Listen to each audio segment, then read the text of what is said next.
ഭരണഘടനാപരമായ തൻ്റെ ഉത്തരവാദിത്വം നിറവേറ്റാൻ പ്രധാനമന്ത്രിയോ ആഭ്യന്തരമന്ത്രിയോ തയ്യാറാവുന്നില്ല എന്നുള്ളതാണ്. ഇവർക്ക് പണ്ടേ ഭരണഘടനയോട് വലിയ താല്പര്യമില്ല. ഭരണഘടന ഇവർക്ക് അധികാരത്തിൽ ഏറാനുള്ള ഒരു വഴിയാണ്. അത് കഴിഞ്ഞാൽ പിന്നെ ഭരണഘടന മുഴുവൻ കത്തിച്ചു കളയാം എന്നും മനുസ്മൃതി കൊണ്ടുവരാമെന്ന് പറഞ്ഞിട്ടുണ്ടോ എന്ന് എനിക്കറിയില്ല. അമിത്ഷാ എത്ര പ്രാവശ്യം പറഞ്ഞു? അമിത്ഷായെ പിന്താങ്ങുന്ന സംഘപരിവാർ ഹാൻഡിലുകളും പല പ്രാവശ്യം പറഞ്ഞു ഈ സമരത്തിൽ മുന്നിൽ പാകിസ്ഥാനാണ്, അമേരിക്കയാണ്, ചൈനയാണ്, മറ്റതാണ് മറിച്ചതാണ്, രാജ്യദ്രോഹികളാണ്, ഇവർ പാർലമെന്റ് ആക്രമിക്കാൻ വരുന്നവരാണ്, അതാണ് പാർലമെന്റ് വളഞ്ഞവരാണ് എന്നൊക്കെ പറഞ്ഞു. പക്ഷെ എന്നെ ഞെട്ടിച്ചൊരു കാര്യം, RSSന്റെ നേതാവ് മോഹൻ ഭാഗവത് പറഞ്ഞു ആ കുട്ടികളുടെ സമരം ശരിയായിരുന്നു, മോഡി എങ്ങനെയെങ്കിലും ഒഴിവാക്കണം എന്ന് RSS തീരുമാനിച്ചിരിക്കുന്നു എന്നൊരു വാർത്തയും വന്നിട്ടുണ്ട്. പകരം ആര് വരും? യോഗി വരരുത് എന്ന് മോഡി തീരുമാനിച്ചിട്ടുണ്ട്. അതുകൊണ്ടാണ് യോഗിക്കെതിരെ വന്നിട്ടുള്ളത്. അമേരിക്കൻ വൈസ് പ്രസിഡന്റിനെ കാണുന്നത്ര താല്പര്യം പോലും ഇന്ത്യൻ പാർലമെന്റിനോടില്ലാത്ത ഒരു പ്രധാനമന്ത്രി ജനാധിപത്യത്തിന് അപമാനമാണ് എന്ന് എനിക്ക് പറയാം. ഡൽഹിയിൽ CJPയുടെ സമരം, CJPയെ പോലീസുകാർ നേരിട്ട രീതി, അതിന് തൊട്ടു പിന്നാലെ വിദ്യാഭ്യാസ മന്ത്രി രാജിവെക്കേണ്ടി വന്ന BJPയുടെ അല്ലെങ്കിൽ കേന്ദ്ര സർക്കാരിന്റെ ഗതികെട്ട അവസ്ഥ, ഇതിനെല്ലാം ഇപ്പുറം ഇന്നും മൗനം വെടിയാതെ ഇരിക്കുന്ന അമിത്ഷായും മോദിയും മാധ്യമങ്ങളെ പണ്ടേ തന്നെ ഇവർ തള്ളിക്കളഞ്ഞതാണ്. അല്ലെങ്കിൽ മാധ്യമങ്ങളോട് ഒരു തരത്തിലുള്ള താല്പര്യവുമില്ല, മാധ്യമങ്ങളെ കാണില്ല എന്നുള്ളത് ഉറച്ച തീരുമാനമാണ്. ഇപ്പോ സഭയിൽ വരുന്നില്ല. സഭയിൽ വരുമെന്ന് കഴിഞ്ഞ ദിവസവും പറയുന്നു, അമിത്ഷാ വരുമെന്ന് പറയുന്നു. ഇത് ആരെ പേടിപ്പിക്കാനാണ് വരുമെന്ന് പറയുന്നത്? വരുന്നില്ല. എത്ര നാൾ ഇവർക്ക് സഭയിൽ പോലും സംസാരിക്കാതെ അല്ലെങ്കിൽ സഭയെ പോലും അഭിമുഖീകരിക്കാതെ എത്ര നാൾ ഇവർ മുന്നോട്ട് പോകും? 2-3 കാര്യങ്ങൾ ഇതിലുണ്ട്. ഒന്നതിൽ ഏറ്റവും പ്രധാനപ്പെട്ടത് രാജ്യസഭയുടെ അധ്യക്ഷൻ അല്ലെങ്കിൽ ഇന്ത്യയുടെ ഉപരാഷ്ട്രപതി CP രാധാകൃഷ്ണൻ കിരൺ റിജ്ജു എന്ന പാർലമെന്ററി കാര്യ മന്ത്രിയോട് പറഞ്ഞു അമിത്ഷായോടൊന്ന് വരാൻ പറ, കാരണം പാർലമെന്റ് നടപ്പാക്കാൻ പറ്റുന്നില്ല. പ്രശ്നം എന്താ? ഇന്ത്യ മുഴുവൻ, ഒരുപക്ഷെ ലോകം മുഴുവൻ ചർച്ച ചെയ്യപ്പെട്ടൊരു വിദ്യാർത്ഥി സമരമായിരുന്നു CJPയുടെ. വലിയ തോതിൽ അതിന് സ്വീകാര്യത കിട്ടി. ആ സ്വീകാര്യത കിട്ടിയെന്ന് മാത്രമല്ല, ഗവൺമെന്റ് കീഴടങ്ങേണ്ടി വന്നു.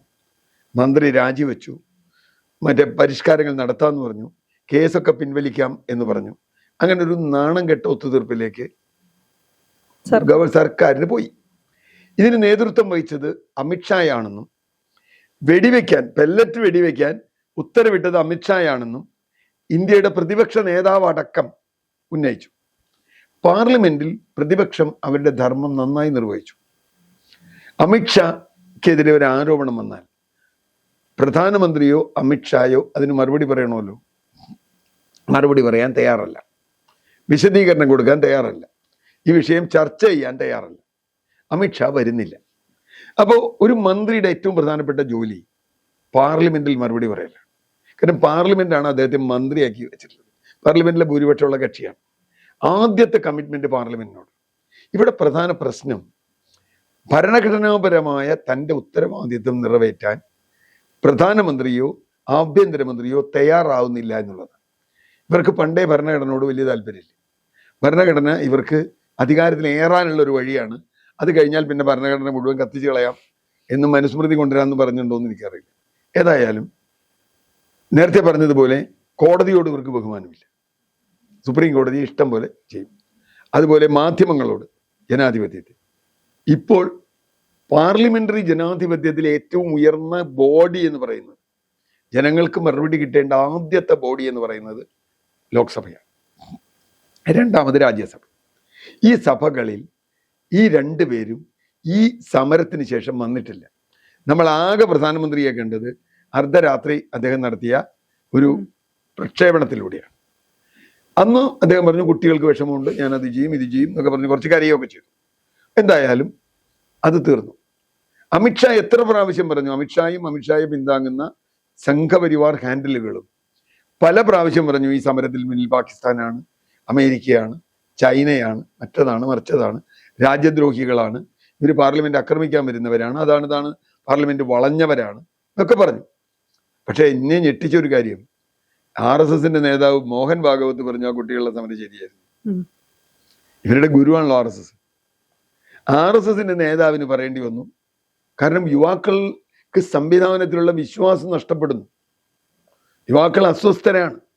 അത് കാണാൻ ഗവൺമെന്റ് തയ്യാറാവണം എന്നും ഈ സമരം ന്യായമാണ് എന്നും കുട്ടികൾ ചെയ്ത് ശരിയാണ് എന്നും കുറെ കാര്യങ്ങൾ വേറെയും പറഞ്ഞു. എന്ന് പറഞ്ഞാൽ ഇനിയിപ്പോൾ മോഡിക്ക് ആൻസർ ഇല്ല. മോഹൻ ഭാഗവത് എന്ന് പറഞ്ഞ ഇവരുടെ തലതൊട്ടപ്പനാണ്.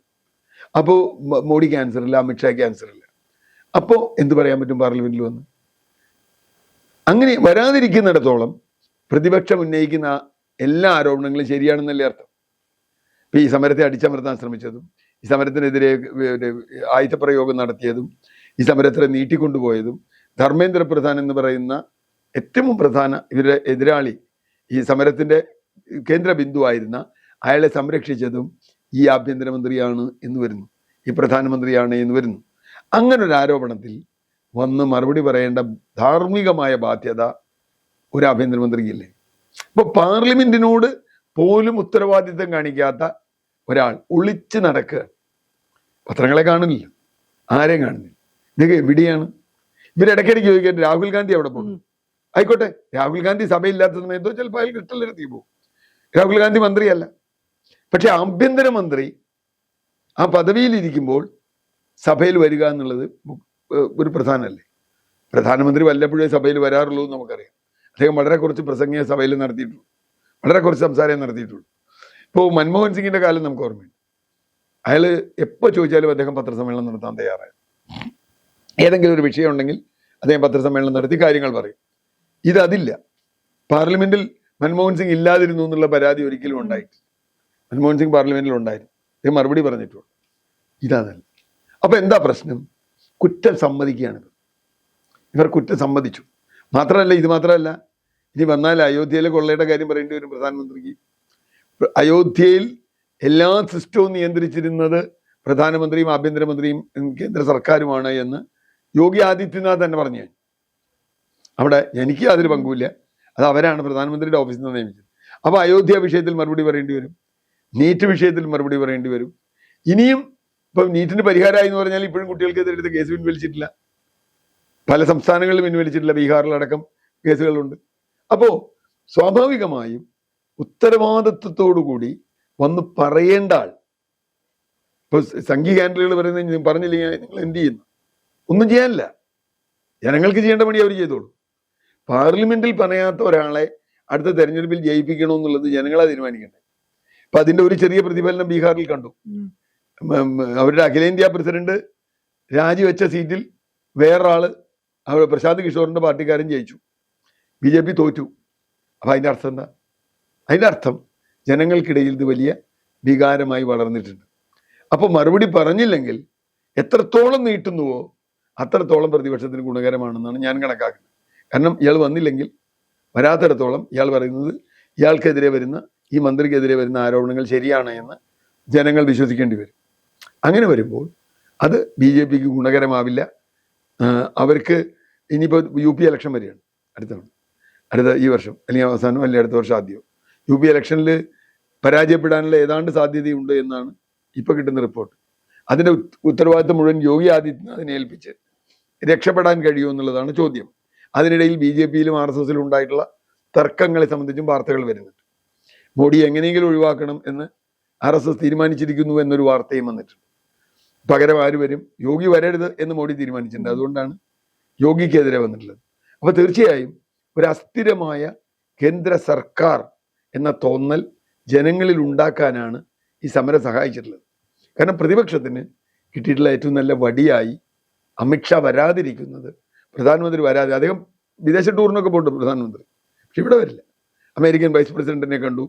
അമേരിക്കൻ വൈസ് പ്രസിഡന്റിനെ കാണുന്നത്ര താല്പര്യം പോലും ഇന്ത്യൻ പാർലമെന്റിനോടില്ലാത്ത ഒരു പ്രധാനമന്ത്രി ജനാധിപത്യത്തിന് അപമാനമാണ് എന്ന് എനിക്ക് പറയണം.